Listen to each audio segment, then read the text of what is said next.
Welcome to the Hollywood Scholar. I'm Jed Morgan, and the Oppression Olympics is something we talk a lot about in the culture war side of YouTube, and it just means that some people are more diverse, people are more victimized than others, depending on the totem pole of how victimized you are. It's a funny thing, and it doesn't always make sense.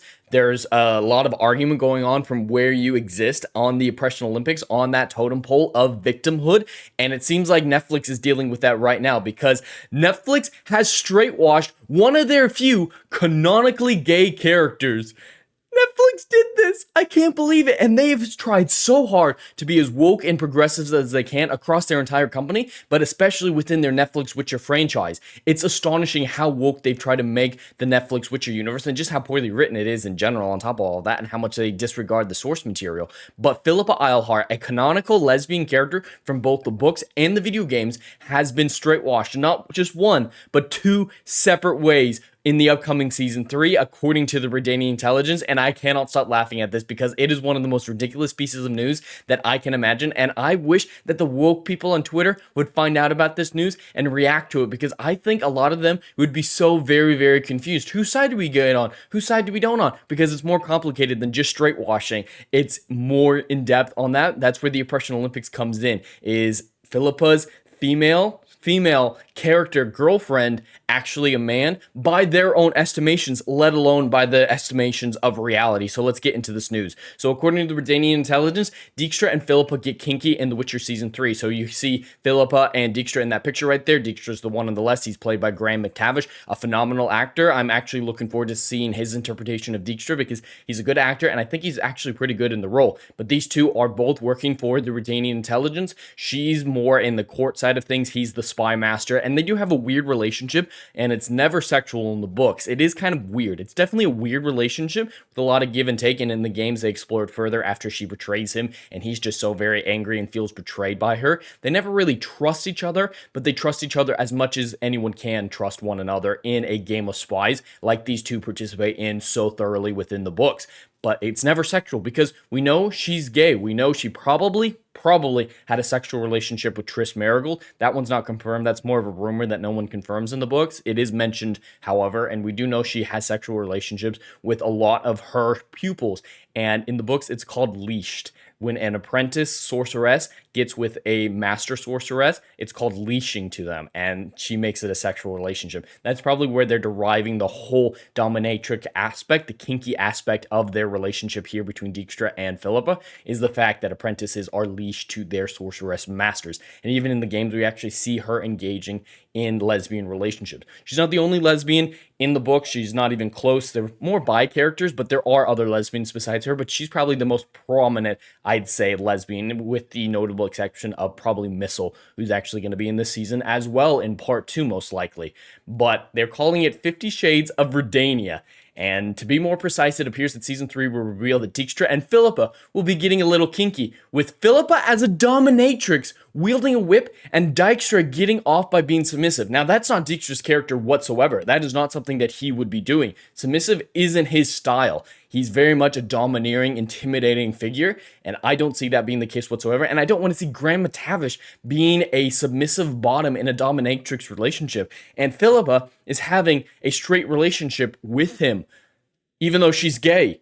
Netflix doesn't understand what they've just done here. They've betrayed their woke leftist audience that they've tried to cultivate so very, very hard. She shouldn't be in this relationship from a fan's perspective and shouldn't be in this perspective from an Oppression Olympics woke identity politics far left side of things either. It's baffling that they made this decision, and it's hilarious because I want the woke to eat their own. I want Twitter to go after them, but the news hasn't really spread yet. On our end, as far as we've been told, this helps Dijkstra clear his head and reduce stress or something along those lines. That's what brothels are for. That's exactly what brothels are for. I don't know why he decides that being submissive is what clears his head, but there are brothels that provide such a service. It isn't clear whether or not it's more of a relationship, or we'll see the scene without further elaboration. Sometimes it's difficult to decipher the purpose of certain scenes. So yeah, they're just kind of saying, we don't know a whole lot of details, we just know that she wields a whip and it is sexual. It's weird. It's very, very weird. But it gets so much worse than this because they bring it back with But fans worrying that Philippa might be straight in the show can rest assured that is not the case.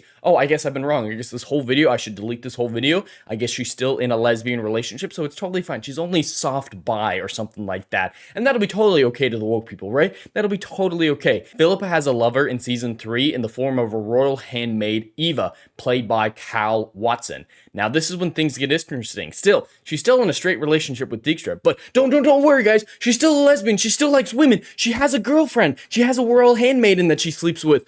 Well, when you go down this rabbit hole and find out who this person is, things get a little bit more interesting because this is Cal Watson. This is a picture of the actor who's playing Cal Watson. And the funny thing is, this is not what you'd expect. You can see an Adam's apple right there, a strong jawline. This person has never really done much TV or film, mainly just theatrical performances, with the exception of Peripheral. The guest starring role in Peripheral is this person's primary role outside of The Witcher.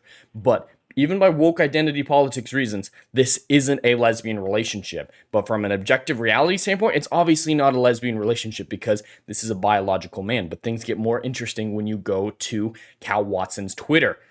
Cal identifies as a they, them, he. He identifies as a man. So Netflix goes, don't worry. She's still a lesbian. She's still a lesbian. She's having sex with someone who identifies as a man. They're doubling down on it. They're making it worse. Philippa is having 2 straight relationships with someone who identifies as at least partially a man and is biologically a man, and that's supposed to make everything okay? If this person were identifying as a she, her, the woke people would at least be able to jump on that and say, yes, it's still a lesbian relationship because trans women are women or whatever, but this person does not identify as a woman, so it's not a lesbian relationship, even by their warped logic. So what are they going to say to this whole situation? Netflix, oh, no, don't worry. She's still a lesbian, but she has sex with 2 men. That's their reasoning here, and I think it is hilarious. And as a side note, I don't get why they're constantly trying to uglyify the women in the Witcher universe. They do it constantly with a lot of them.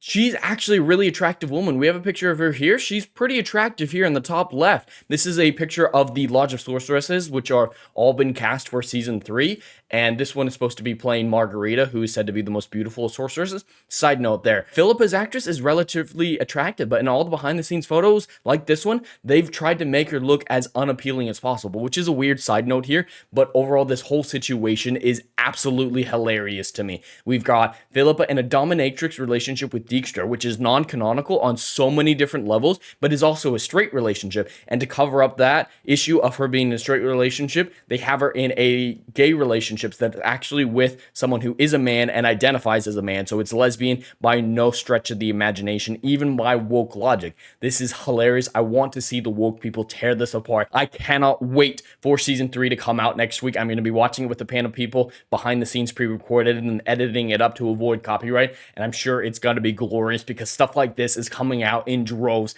in the days and weeks leading up to the release of season 3. This will be amazing. This will be a dumpster fire of untold proportions, I believe probably on the level of Rings of Power and Witcher Blood Origin, which is astonishing to say because those things were really astonishingly bad. But I think Witcher Season 3 will be on par with them, if nothing else. But check back in this whole week, and next week will all primarily be Witcher news, so stay tuned on Hollywood Scholar for more Witcher news like this, like Netflix straight washing one of their few canonically lesbian characters. But anyway, that's all I have for today. I'd love to hear your thoughts in the comments below. Please like and subscribe, and I'll see you in the next video. Anon.